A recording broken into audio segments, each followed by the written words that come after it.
Bumi ini sangat luas. Terdiri dari daratan dan lautan yang membentang tak terkira. Pastinya masih ada di sana tempat-tempat yang masih misterius. Dan bahkan belum pernah terpecahkan tentang keberadaannya. Di video kali ini kita akan bahas tempat-tempat tersebut berdasarkan apa yang ada di dalam Al-Quran. Untuk itu, di video kali ini kita akan membahas tentang 5 tempat dalam Al-Quran yang belum ditemukan.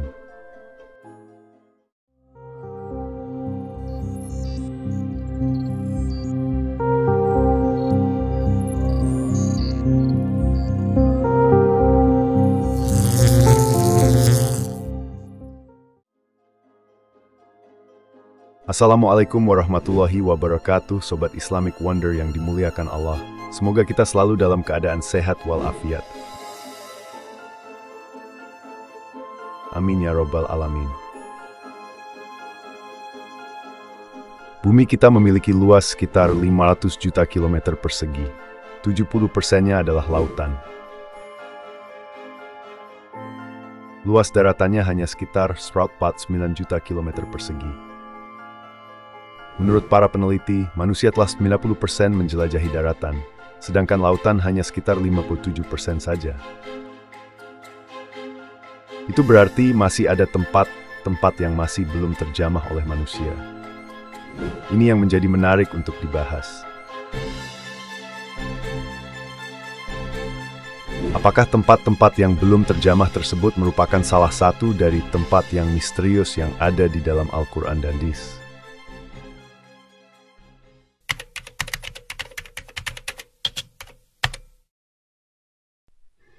Banyak dari teman-teman yang sudah mengetahui tentang Dajjal.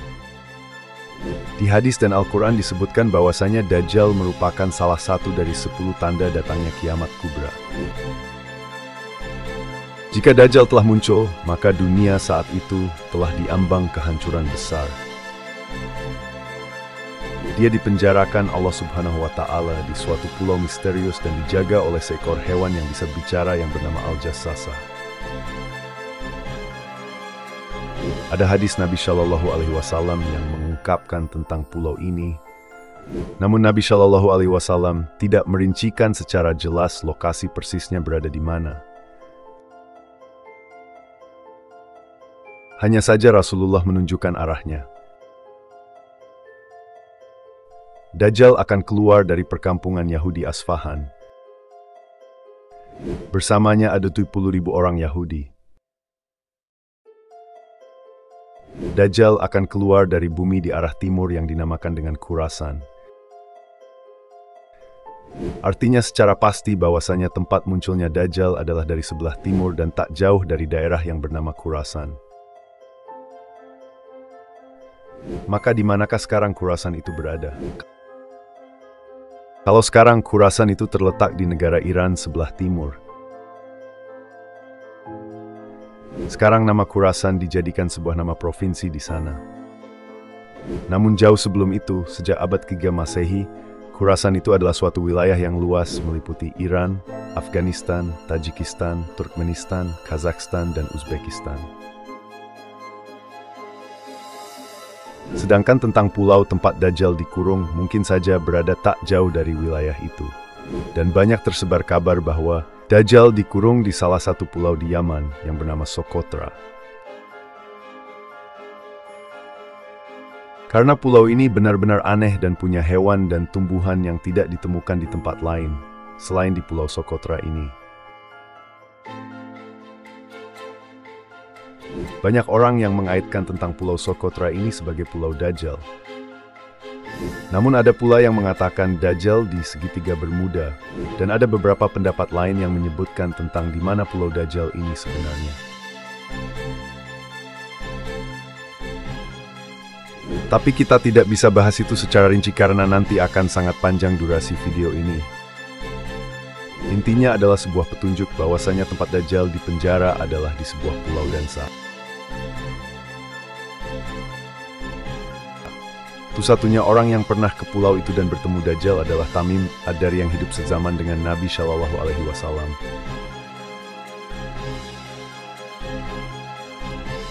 Tamim pun tak sengaja bertemu Dajjal karena ketika itu kapalnya terombang-ambing selama 1 bulan dan terdampar di sebuah pulau yang entah ada di mana.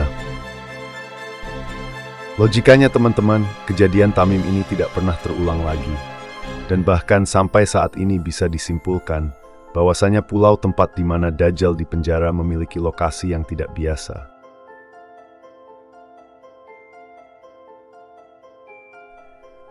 Atau bisa juga dibilang dia bukan berada di dimensi manusia, makanya tidak bisa ditemukan.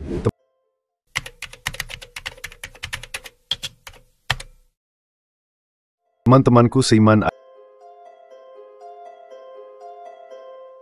Ainul Hayat merupakan sebuah telaga atau sebuah tempat yang memiliki mata air, yang kalau airnya diminum, maka orang itu tidak akan mati sampai hari kiamat, kecuali dia memohon kepada Allah Subhanahu wa Ta'ala untuk dimatikan.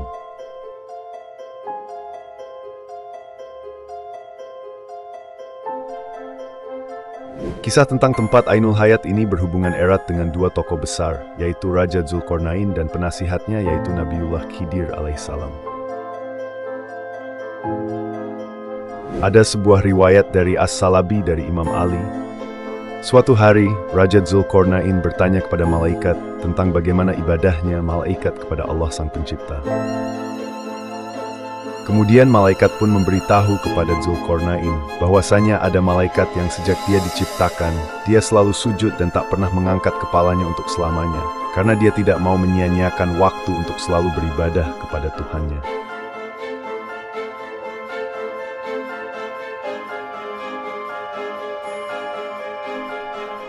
Maka Dzulqarnain yang mendengar penuturan dari malaikat itu, dia menjadi tertarik.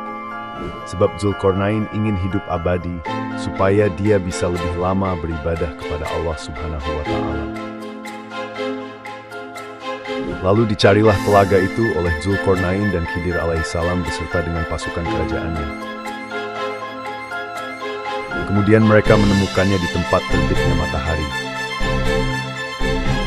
Tempat itu digambarkan sebuah tempat yang gelap, namun bukan seperti gelap malam hari, tapi gelap karena ada semacam asap atau kabut tebal.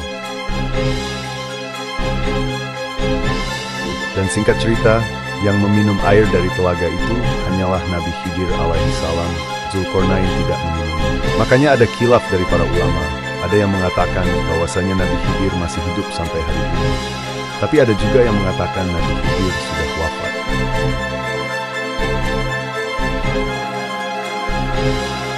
Kemudian pada abad ke-15, ada seorang penjelajah yang bernama Juan Ponce de Leon yang diutus oleh seorang raja yang bernama Raja Ferdinand Ponce de Leon. Ditugaskan dalam memimpin ekspedisi pencarian mata air keabadian, atau dalam Islamnya disebut dengan Ainul Hayat. Tapi sampai akhir hayatnya, Ponce de Leon tidak menemukannya. Dia tewas karena dipanah oleh suku pedalaman dari India. Artinya teman-teman, tempat ini masih misterius sampai hari ini. Bayangkan saja jika tempat ini sudah benar-benar ditemukan, pastilah orang-orang di seluruh dunia akan meminumnya dan tak akan lagi takut akan kematian. Allah Subhanahu wa Ta'ala memberikan apa yang kita butuhkan dan bukan apa yang kita inginkan.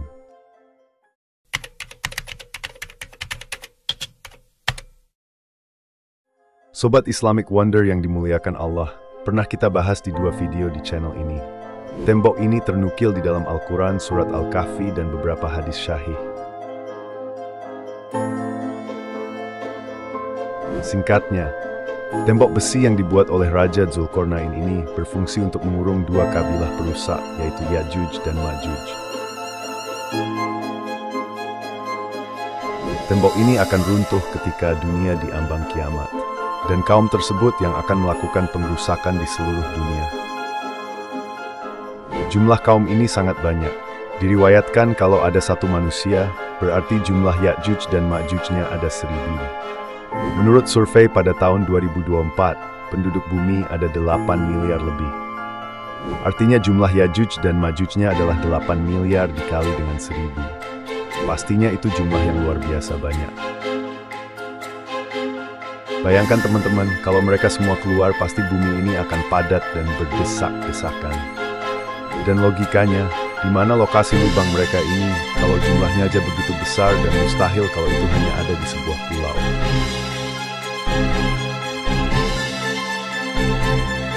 Untuk jumlah sebanyak itu dibutuhkan minimal sebuah benua yang sangat luas. Dan jawaban yang paling masuk akal adalah tembok Zulkarnain. Bisa saja ada di dimensi lain, atau memang sengaja Allah Subhanahu wa Ta'ala tutupi atau dibedakan dengan dunia manusia.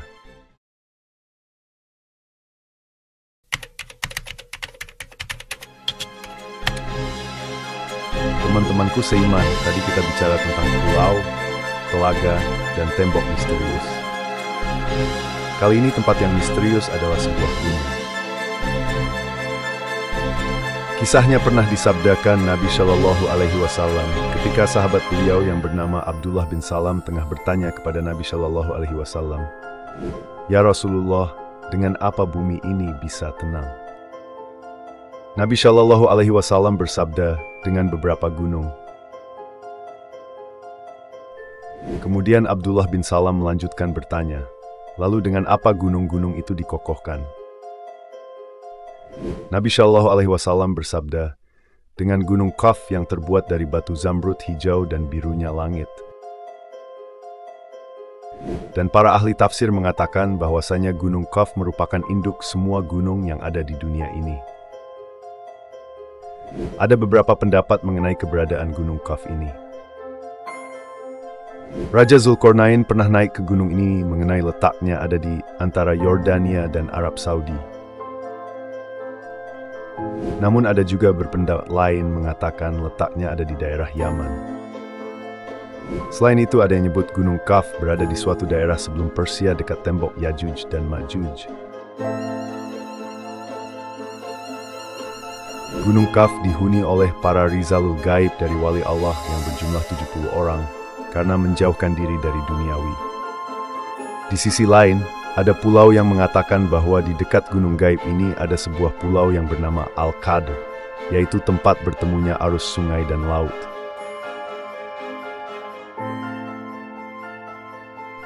Pulau itu dihuni oleh sosok hamba Allah yang soleh yang dikenal sebagai Nabi Khidir alaihi salam. Mengenai lokasi persisnya ada di mana, sampai saat ini pun masih menjadi misteri yang belum terpecahkan atau tidak akan terpecahkan.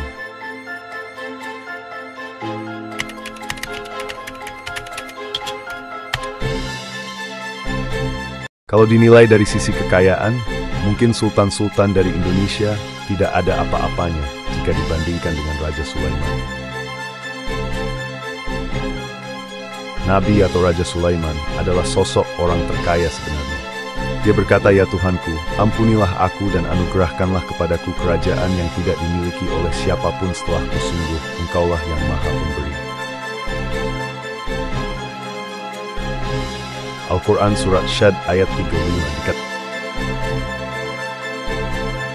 dikatakan kepadanya, "Masuklah ke dalam istana," maka tatkala dia melihat lantai istana itu dikiranya kolam air yang besar dan disingkapkannya kedua betisnya, berkatalah Sulaiman, "Sesungguhnya ia adalah istana licin terbuat dari kaca," berkatalah Balkis, "Ya Tuhanku, sesungguhnya aku telah berbuat zalim terhadap diriku, dan aku berserah diri bersama Sulaiman kepada Allah Tuhan semesta alam." Al-Quran Surat An-Naml ayat 44. Saking luar biasanya bentuk dari istana ini sampai-sampai ternukil di dalam Al-Quran.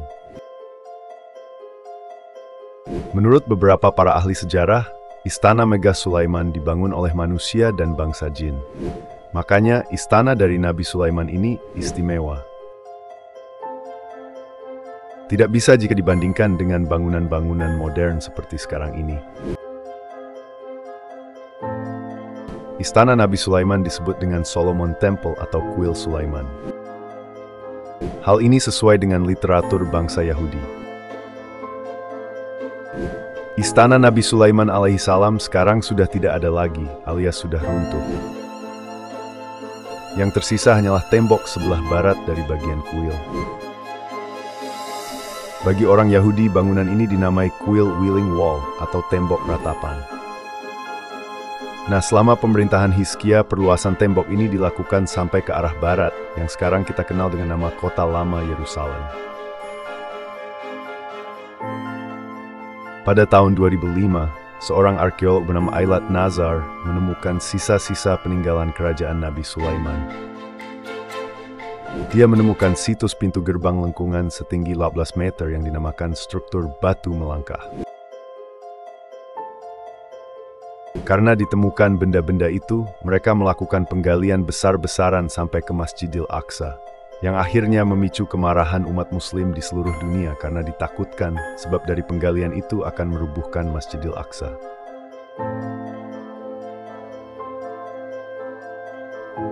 Lalu 2 tahun kemudian di tahun 2007, ditemukan kembali reruntuhan bangunan yang mereka yakini sebagai reruntuhan kuil Nabi Sulaiman.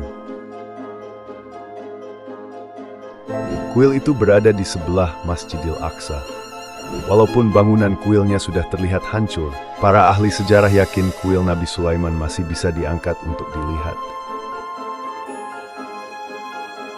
Dan di lokasi yang sama ditemukan beberapa peninggalan-peninggalan seperti keramik dan perabotan yang terkubur selama ribuan tahun. Menurut mereka, penemuan ini dianggap penting untuk mengetahui peradaban dan kemajuan yang telah dicapai manusia di masa Nabi Sulaiman dan Nabi Daud alaihi salam.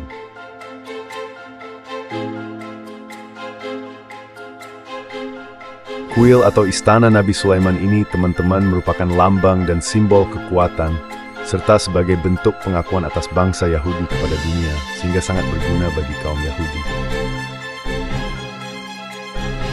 Ya, pada intinya mereka mau mencari kuil Sulaiman dengan cara menghancurkan Masjidil Aqsa yang merupakan salah satu tempat yang dimuliakan Nabi kita.